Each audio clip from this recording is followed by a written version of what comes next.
مہرین نے آہستہ سے کھڑکی بند کی۔ کمرے میں ہوا کچھ اور بوجھل ہو گئی۔ اس کے کانوں میں اپنی ماں کی آواز گونج رہی تھی، بیٹی جلدی چلو، ہمیں ابا کو ہسپتال لے کر جانا ہے۔ گھر میں جیسے ہوائیں نہیں چلتی تھیں، صرف پریشانیاں گھومتی رہتی تھیں۔ مہرین کے والد پچھلے 3 سال سے بیمار تھے۔ ایک ٹوٹی کرسی، ایک کمزور سا جسم اور ایک لڑکی جو دن رات اس کی تیمارداری کرتی۔ اس کے بھائی سب اپنی زندگیوں میں مصروف تھے، کسی کو وقت نہ تھا، کسی کو خیال نہ تھا۔ مہرین ہی گھر تھی اور مہرین ہی سہارا۔ اس دن جب سب گھر والے بے فکری کی نیند سو چکے تھے، مہرین ابا کے سرہانے بیٹھی ہوئی تھی۔ ابا کے سانس بھاری تھے اور چہرہ زرد۔ بیٹی، ابا نے دھیمی آواز میں کہا، اگر میں کل تک نہ رہا تو اپنی ماں کا خیال رکھنا۔ مہرین کے آنسو بہہ نکلے۔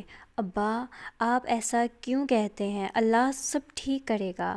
مگر وہ جانتی تھی دکھ صرف جملوں سے نہیں جاتا۔ مہرین چند سال پہلے شادی ہو چکی تھی، مگر سسرال کا رواں زخموں سے بھی بدتر تھا۔ اس کا شوہر ناصر بیکار، غصے والا اور لاپرواہ تھا۔ وہ نشہ کرتا، لڑائی کرتا اور دن رات الزام دیتا۔ تم اپنے ماں باپ کے گھر کیوں پڑی رہتی ہو؟ یہ سب بہانے ہیں تمہیں، بس اپنی ماں کے پاس رہنا اچھا لگتا ہے۔ مہرین چاہ کر بھی جواب نہ دیتی۔ وہ کیا بتاتی کہ اس کی ماں بیمار ہے اور اس کا باپ زندگی اور موت کے بیچ لٹکا ہوا ہے۔ سسرال والے طعنے دیتے، یہ لڑکی تو بدشگون ہے، جس گھر میں آئی ویرانی لے آئی۔ مہرین خاموش رہتی، کیونکہ اس کے پاس لڑنے کی ہمت نہیں، صرف برداشت کرنے کی عادت تھی۔ گھر میں کبھی چولہا جلتا، کبھی نہیں۔ ماں سلائی کرتی، مہرین گھر کے کام۔ ابا کی دوائیاں مہنگی اور حالات دن بدن بدتر۔ ایک دن ماں نے کپڑے بیچ کر دوائی خریدی۔ مہرین نے دیکھ لیا، ماں چھپا رہی تھی۔ اماں، یہ کیا کیا آپ نے؟ بیٹی، اب زندگیاں کپڑوں سے زیادہ ضروری ہو گئی ہیں۔ یہ سن کر مہرین کی روح کانپ گئی۔ ایک رات ناصر نے فون پر کہا، مہرین، مجھے تو اب تم پر یقین نہیں رہا۔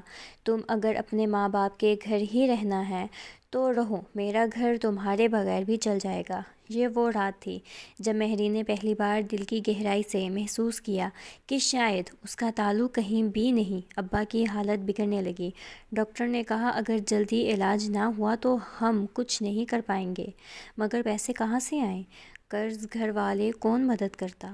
بھائی ایک ایک بہانے بنانے لگے، ہم مصروف ہیں، ہماری اپنی ذمہ داریاں ہیں، ہماری بیوی مانتی نہیں۔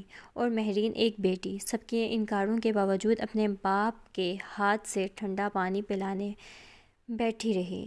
بارش زور زور پر تھی، بجلی گئی ہوئی تھی، گھر میں جیسے ہلکی ہلکی سانسیں چل رہی تھیں۔ ابا نے مہرین کا ہاتھ پکڑا، بیٹی آج لگتا ہے میں شاید بہت تھک گیا ہوں۔ ابا پلیز ایسی بات نہ کریں، مہرین کی آواز ٹوٹ رہی تھی۔ ابا نے آخری بار اس کی طرف دیکھا اور آہستہ سے آنکھیں بند کر دیں۔ گھر کی دیواریں خاموش ہو گئیں، مہرین کی دنیا ٹوٹ گئی۔ لوگ جمع ہو گئے لیکن ساتھ کوئی نہ تھا۔ بھائی آ گئے، مگر صرف رسمی شکلیں لے کر۔ سسرال والوں نے باتیں بنائیں، ہم تو پہلے ہی کہتے تھے یہ لڑکی بدقسمتی ہے۔ ناصر بھی آیا، صرف دکھاوا کرنے کے لیے، اور کھڑا کھڑا اپنے موبائل میں مصروف رہا۔ مہرین نے ابا کا چہرہ آخری بار چھوا اور خود سے کہا، کاش میں آپ کے لیے کچھ کر پاتی ابا۔ باپ کے بعد گھر بدل گیا۔ 3 مہینے گزرے، سسرال والوں نے مہرین کو مائکے سے واپس آنے پر مجبور کیا۔ ماں اکیلی رہ گئی، مگر سسرال نے کہا، یہ ہماری ذمہ داری نہیں کہ تم اپنی ماں کو سنبھالو۔ ناصر نے کہا، اگر تم نے اپنی ماں کا خرچہ اٹھایا تو مجھ سے کوئی رشتہ نہیں رہے گا۔ مہرین 2 گھروں کے بیچ پھنس گئی اور دونوں گھروں میں اس کی کوئی جگہ نہ تھی۔ ادھر مہرین کی ماں مسلسل ٹوٹ رہی تھی، کھانا کم، نیند کم، دکھ زیادہ۔ ایک دن وہ اچانک بے ہوش ہو گئی، پھر ہسپتال لے جایا گیا۔ ڈاکٹر نے کہا ٹینشن اور کمزوری دونوں خطرناک حد تک بڑھ چکے ہیں۔ مہرین تڑپ گئی، دنیا میں اس کے پاس ایک ماں ہی تو بچی تھی۔ ایک شام ناصر نے غصے سے کہا، فیصلہ کرو، یا تو میں یا تمہاری ماں۔ مہرین خاموش رہی۔ اس نے بہت دن سوچا، بہت راتیں جاگی، مگر آخر میں اس نے وہ راستہ چنا جو ہر بیٹی کا ہوتا ہے۔ اس نے ناصر سے کہا، میری ماں میرا آخری سہارا ہے، اگر تمہیں میرا ہونا اتنا ہی بوجھ ہے تو ٹھیک ہے، میں تمہیں آزاد کرتی ہوں۔ ناصر نے ہنستے ہوئے کہا، اچھا ہے، تم جیسی لڑکیاں بس بوجھ ہی ہوتی ہیں۔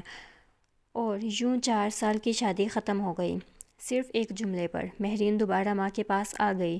گھر غریب، حالات کمزور، مستقبل دھندلا، مگر دو دل ایک دوسرے کا سہارا بن گئے۔ مہرین نے گھر کے قریب ٹیوشن دینا شروع کی، چھوٹے بچے پڑھانے لگی۔ پیسے کم تھے لیکن عزت بے حد تھی۔ دوسری طرف ناصر کی زندگی بکھرتی جا رہی تھی۔ نشے نے اسے تباہ کر دیا، لوگوں نے اسے چھوڑ دیا، مگر مہرین نے کبھی بددعا نہ دی۔ وقت گزرتا گیا، مہرین کی ماں آہستہ آہستہ بہتر ہونے لگی، گھر میں سکون آنے لگا اور لوگوں نے کہنا شروع کر دیا، مہرین تم بدل گئی ہو، تم میں اب طاقت ہے۔ مگر مہرین مسکرا کر کہتی، طاقت تو ہمیشہ تھی، بس دکھوں نے چھپا دیا تھا۔ ایک دن محلے کے ایک اسکول نے مہرین کو کام کی آفر کی، تنخواہ اچھی اور عزت بے حد۔ مہرین نے وہ نوکری قبول کر لی۔ گھر کے حالات سنبھل گئے، ماں کی دوائیاں وقت پر آنے لگیں اور اب مہرین خود بھی زندہ محسوس کرنے لگی۔ اس نے اپنی ڈائری میں لکھا، جو لوگ سمجھتے ہیں کہ دکھ انسان کو توڑ دیتے ہیں وہ غلط ہیں، دکھ انسان کو تراشتے ہیں اور اللہ ہر ٹوٹی چیز کو پہلے سے زیادہ خوبصورت بنا دیتا ہے۔ یہ کہانی مہرین کی، ایک ایسی لڑکی جو ہر آزمائش کے باوجود نہیں گری، نہیں ٹوٹی، بس بدلتی گئی، مضبوط بنتی گئی۔ دنیا نے اسے دکھ دیے مگر اللہ نے اسے حوصلہ دیا، اور آخر میں حاصل یہی نکلا، انسان کو لوگ نہیں اللہ تھامتا ہے۔